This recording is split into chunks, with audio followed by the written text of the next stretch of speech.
Nous sommes le 28 octobre 2023 au Kingdom Arena en Arabie Saoudite. L'ambiance est électrique dans la salle. La tension monte, la chaleur est suffocante. Pas à cause du climat du pays, non. C'est parce que ce soir, l'ambiance dans la salle est folle. Les grands noms venus de partout sont venus assister à la consécration de l'un des hommes les plus courageux que ce monde ait jamais porté, les plus enragés que la terre ait porté. Aujourd'hui, dans cette vidéo, je vais rendre un hommage très humble à cet homme qui a conquis son rêve à la force de ses coups. Cet homme devenu prédateur, Francis Ngannou.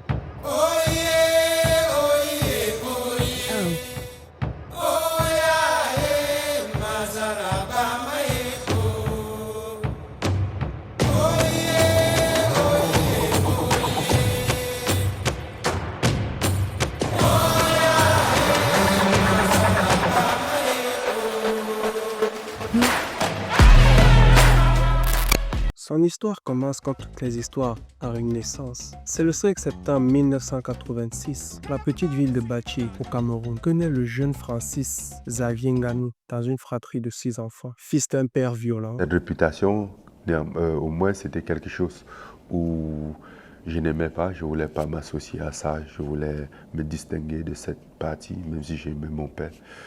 Voilà, connu de tous dans sa ville, d'une mère plutôt aimante et tienne, une mère classique, si je puis dire, dans sa vie. En grandissant à l'âge de 6 ans, le petit Ngannou constate que son père avait de la force. Il admirait son père. Mais son père, avec sa force, l'utilisait à mauvais escient. Il s'en servait sur ses proches au lieu de les protéger. Battait sa mère en permanence, lui et ses frères. Le jeune Francis, accablé par tout ça, ainsi que ses frères, leur mère, pour les protéger, décide de l'envoyer vivre chez sa tante et de demander le divorce. Chose qu'elle obtient 1 an plus tard. Quelques années plus tard, rappelons-nous et mettons dans le contexte, malgré tous ces événements, le jeune Ngannou est dans une pauvreté extrême. Soit à partir du moment où on avait faim ou qu'on n'avait pas à manger, peut-être on devait en demander à ceux d'autres qui en avaient, si on les voyait, parfois même à la cour de récréation. Que ce soit quand on était malade et qu'on ne pouvait pas s'offrir des soins médicaux, on ne pouvait même pas s'offrir une consultation médicale et on devait se fier à la médecine traditionnelle parce que c'était notre seul atout. Car les conditions de vie dans cette ville, surtout au Cameroun, sont extrêmes quand il s'agit de pauvreté. Mais ils étaient heureux du mieux qu'ils pouvaient. Ils étaient heureux. En allant chez sa tante, le jeune Francis est toujours sans le sou. Sa mère, toujours également sans le sou. Et leur père les a tout bonnement délaissés. La tante l'a pris sous son aile. Ensuite, elle a décidé d'essayer de l'envoyer à l'école. Malheureusement, cela ne fut pas un grand succès parce que même l'école bouchait. Et malheureusement, le petit Francis s'est fait renvoyer de son école parce qu'il n'avait pas les moyens de se payer les fournitures scolaires et parfois même la pension. Il en a eu marre de cette réalité, de cette vie de merde, de cette vie. Il en a eu marre de cette vie. Il a arrêté l'école. Il a arrêté l'école et a décidé de trouver un job pour subvenir aux besoins de sa famille. Un petit job. Cependant, au Cameroun, lorsqu'on parle d'un petit job pour un enfant, ce n'est pas tout rose. Ce sont des travaux extrêmement durs, surtout dans les villes sous-développées comme celle-là. C'est très souvent les histoires de chantier. Mais le jeune Francis, lui, étant originaire de Bathie, il va à Bathie. Petit boulot là-bas, c'est creuseur de sable. Et c'est pas creuseur de sable de sorte à ce que tu as un espace ouvert sur lequel tu pars creuser du sable. Non, ce sont tombes à ciel ouvert. Lorsqu'un enfant ou un adulte rentre dans ces troupeaux creuser le sable, le moindre coup de pelle compte. Le moindre coup de pelle compte. Au moindre écart, c'est toute la terre et le sable qui sont juste autour de toi qui s'effondrent pour t'engloutir. Et cela devient ton tombeau.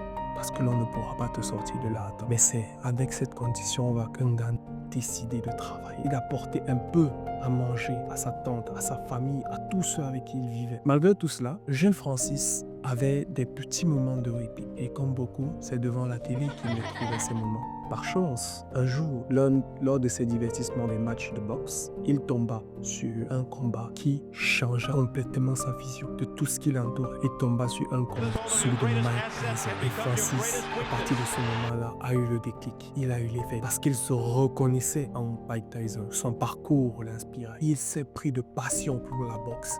Il aimait la boxe au point où il pouvait en devenir fou. Il en parlait partout et il n'avait plus qu'un seul rêve, devenir champion de boxe. Champion des poids lourds. Malheureusement, comme dans ce pays, comme au Cameroun, comme dans plusieurs familles, lorsqu'un enfant rêve que beaucoup ne comprennent pas, ou lorsqu'une personne en général a un rêve que beaucoup ne comprennent pas, ils ne suivront pas, ils ne t'aideront pas, ils ne t'encourageront pas parce qu'ils te verront pour fou. Francis, lui, s'en fichait de ces avis-là. Sa propre famille, rappelez-vous, dépendait quasiment de lui. Il décida donc de prendre ses économies, prendre tout ce qu'il a pu travailler après avoir bien su penser à sa famille et de se lancer à corps perdu dans sa passion. Il prit ses bagages, le peu d'affaires qu'il avait, a essayé de reconforter sa famille comme il pouvait et il s'est dirigé vers la ville de Yaoundé. Après quelques séances, il se rend compte que les opportunités, les débouchés n'existent pas au Cameroun, toute cette discipline-là.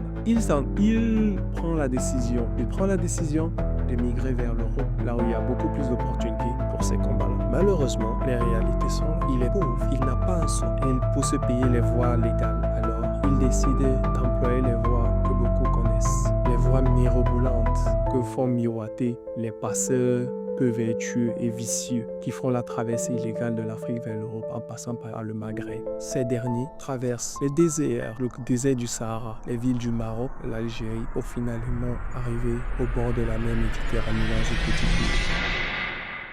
Plusieurs migrants africains empruntent les routes qui traversent le Niger, l'Algérie et le Maroc pour pouvoir traverser légalement la mer Méditerranée. Un passage sûr garanti par des passeurs illégaux peu recommandables. Mais lorsque l'on a un rêve, on ne lâche rien. Et encore moins quand on s'appelle Francis Ngannou. Ce dernier ne lâche rien. Il entreprend ce voyage qui n'est autre qu'un couloir de la mort. Il traverse donc ces diverses routes malgré leur périple et tout ce que ça entraîne. Durant sa traversée du désert, Francis est témoin des scènes dignes des pires thrillers d'horreur, des films les plus gore possibles.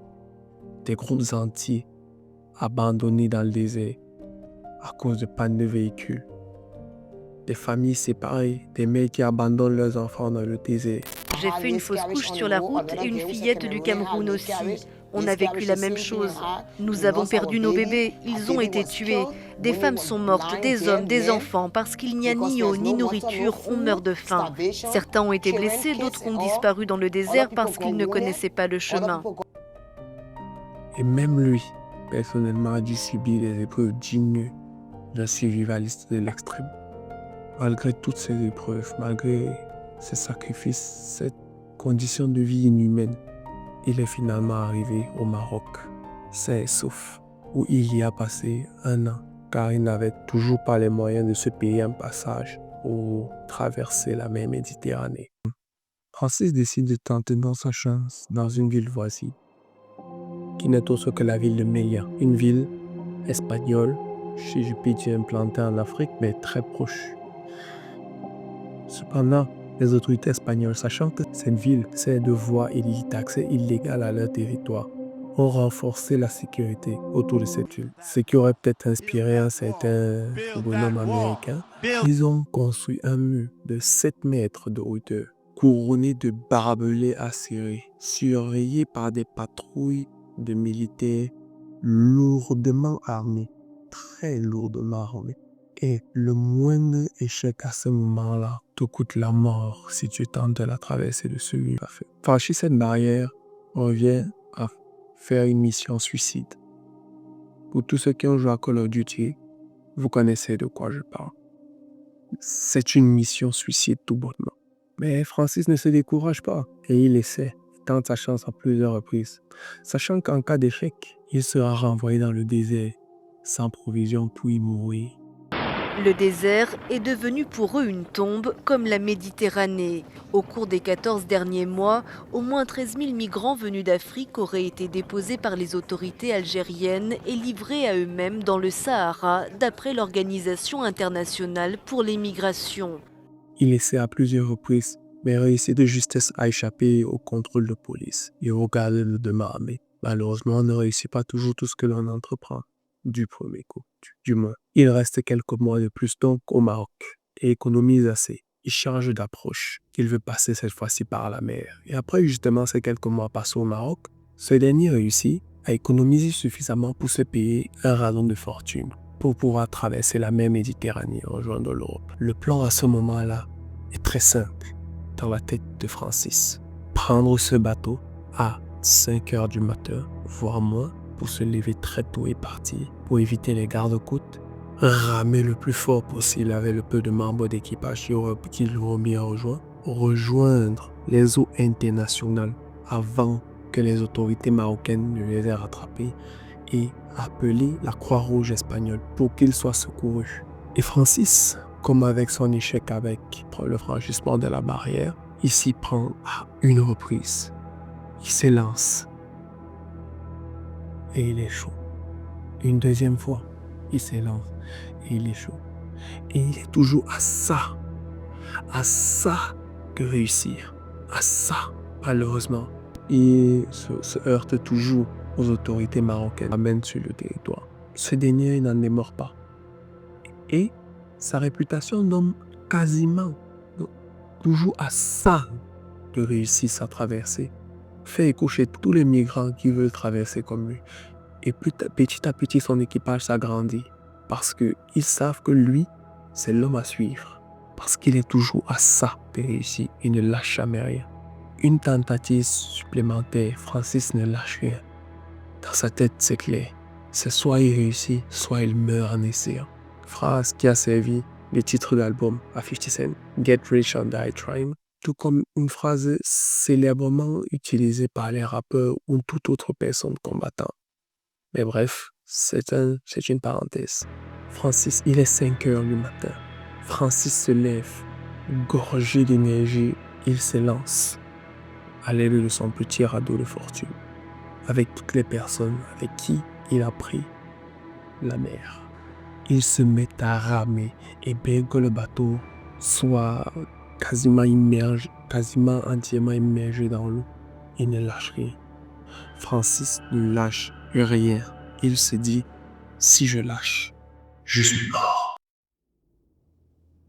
Il rame pendant des heures et ils arrivent aux frontières des eaux internationales.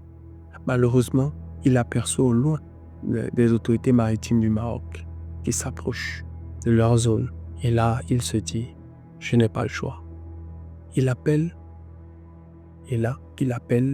la Croix-Rouge espagnole et se fait secourir en mer.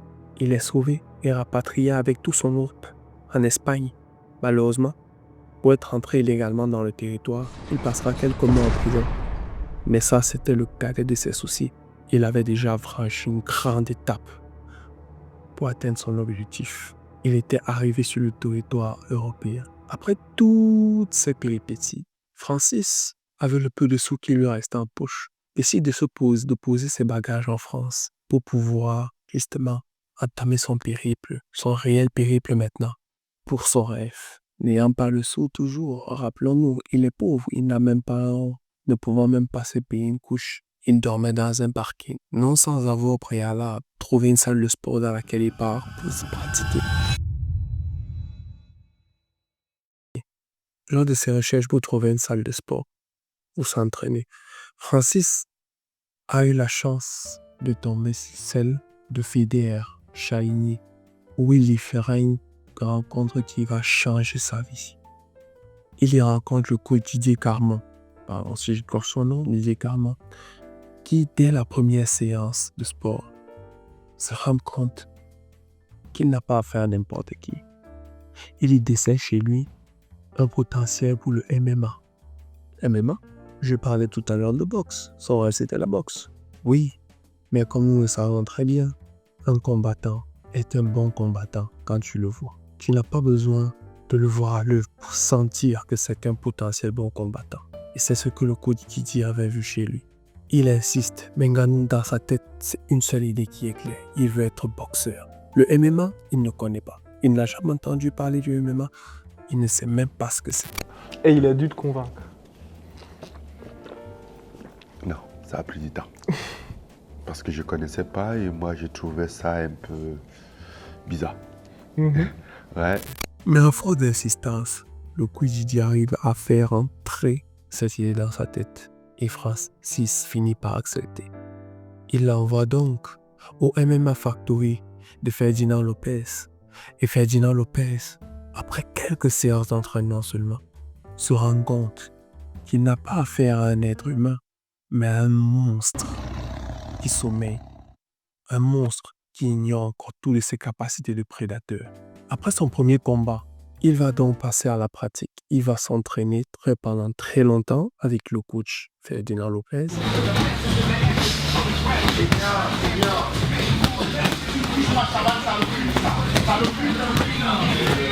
À la pratique du MMA. Ensuite, il fera son premier combat en MMA. Après son premier combat dans les ligues de MMA, Francis est repéré immédiatement pour son talent par toutes les ligues de MMA. Rappelons pourtant, il n'a que moins de 2 ans de pratique de MMA dans les points. Dans le corps en général, je parle des points pour dans le MMA, ce combat entièrement avec le corps. Il n'a que moins de 2 ans dans l'organisme de MMA, mais il a déjà ébloui la plupart des ligues, dont la plus prestigieuse, l'UFC de Dana White. Par la suite, il obtient donc son passeport français et un visa pour les US.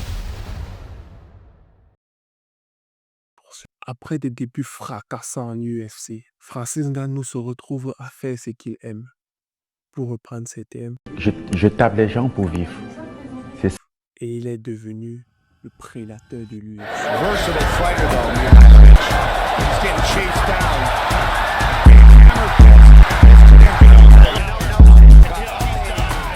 He's never felt more confident in it. Oh, he got hurt. En mars 2021, il devient champion des poids lourds de l'UFC, arrachant par l'occasion de sa bouche le goût amer de la défaite à celui qui la lui avait fait goûter, Stipe Miocic. L'aventure de Ngannou jusqu'à présent et sa vie même en général nous prouve que pour le peu de bonheur il obtient à chaque fois, c'est une vie de malheur. Seulement quelques mois après sa sacralisation en tant que champion, il entre dans ses heures sombres avec l'UFC. Francis estime qu'il n'est pas assez payé. Il est sous-payé vis-à-vis de sa posture et de son importance. Et surtout, il va aller combattre les poids lourds de l'UFC. Les poids lourds, de la boxe. Il va aller combattre en boxe. Pourquoi pas? D'autres champions ont pu le faire avant lui. Mais le risque pour l'UFC est beaucoup trop grand. Parce que si par malheur Francis perd dans un combat de boxe, c'est l'image de l'UFC tout entière qui sera ruinée. Alors ça lui est refusé. Son orgueil entaché, Francis décide de ne plus combattre. Des tensions naissent. Les médias s'affolent. Les réseaux sociaux s'affolent. Twitter, comme à son habitude, prend feu. Et dans tout cela, tout le monde se demande, mais qu'est-ce qui se passe avec Francis Ngannou? Qu'est-ce qui se passe? Et pour prouver sa place, parce que malheureusement, il y a un effronté qui a été couronné. L'effronté qui a été couronné champion intérimaire, alors que lui n'était pas blessé et était parfaitement valide. Ceci est un affront vers un champion qu'on ne doit jamais reproduire. Cela devrait être dans une constitution. Francis ne se laisse pas faire et on organise donc un combat entre lui et ce champion intérimaire. Le soir du match, Francis entre dans la cage, non pas avec la joie de combattre à nouveau, mais avec la douleur de tout ce que ce combat implique. Parce qu'il n'est pas seul sur ce point-là. Il n'est pas seul sur ce combat-là. Il n'affronte pas seulement cet adversaire. Il n'affronte pas seulement ce faux champion. Non. Il affronte l'UFC, cet homme et tous ceux qui sont contre lui. C'est un combat pour sa vie et son honneur. Après quelques minutes de lutte dans la cage, Francis bat son adversaire. Mais son expression à la fin du combat n'est pas joyeuse. Car son contrat prenant fin ce soir-là même, il découvrira que même Dana White n'a pas daigné se déplacer pour le voir. Le respect n'y était plus. Francis quitte l'UFC tout en demeurant champion. Il y a un proverbe qui dit « C'est lorsque le lion est affamé et blessé qu'il est le plus dangereux. » Et ce prédateur-ci, il veut chasser des poids lourds en boxe. Il se dirige donc vers le champion en titre, Tyson Fury. Comme à l'accoutumée, personne n'est mis sur lui, personne ne croit en lui. Mais vous le connaissez déjà un peu, le Francis. Pour lui, plus vous êtes contre lui, plus il a des raisons de se battre et de défier tous vos pronostics. Il obtient un gain de course et obtient donc son combat contre Tyson Fury. Et de surcroît dans la foulée, pour son entraînement, il accomplit un rêve d'enfant. C'est un gosse qui a la chance de rencontrer son idole et de surcroît d'être entraîné par elle, Tyson Mike. Inversons, Mike Tyson en personne va l'entraîner pour ce combat. Je vous laisse imaginer avec quel état d'esprit Francis était lorsqu'il s'entraînait. Et c'est dans une ambiance électrique que Francis fait son entrée. Une entrée majestueuse et royale, acclamée par tous. Oui, aujourd'hui est le soir où il va tous vous donner tort. Tous ceux qui n'ont pas cru en vous, tous ceux qui ont douté de lui.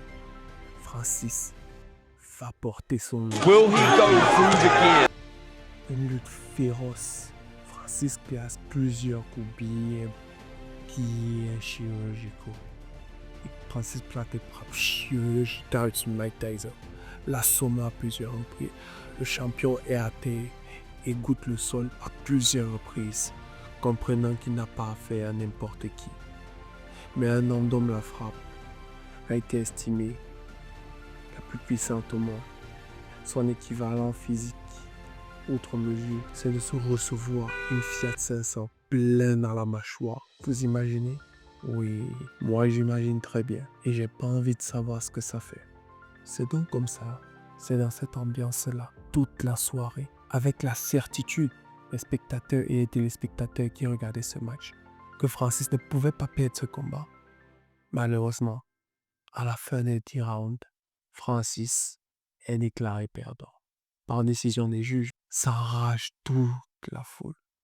Tous les spectateurs qui ont eu l'occasion d'assister au match et les téléspectateurs qui l'ont regardé à la télé. Son pays d'origine même est dans une incompréhension générale et dans un état de colère incompréhensible. Ils se sentent volés. On a volé le rêve de leur enfant. Le seul qui reconnaît la grandeur de Ngannou à ce moment-là n'est nul autre que celui qui a échangé des coups avec lui.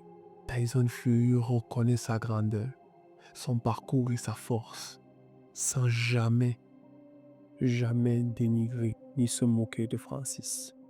Il n'accepte pas gagner le titre de champion, mais il est devenu ce soir-là le champion du peuple.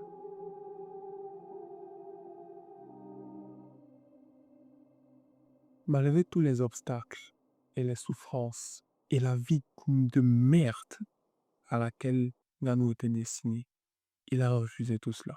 Quel que soit l'obstacle sur son chemin, il a eu un rêve. Il s'est concentré dessus.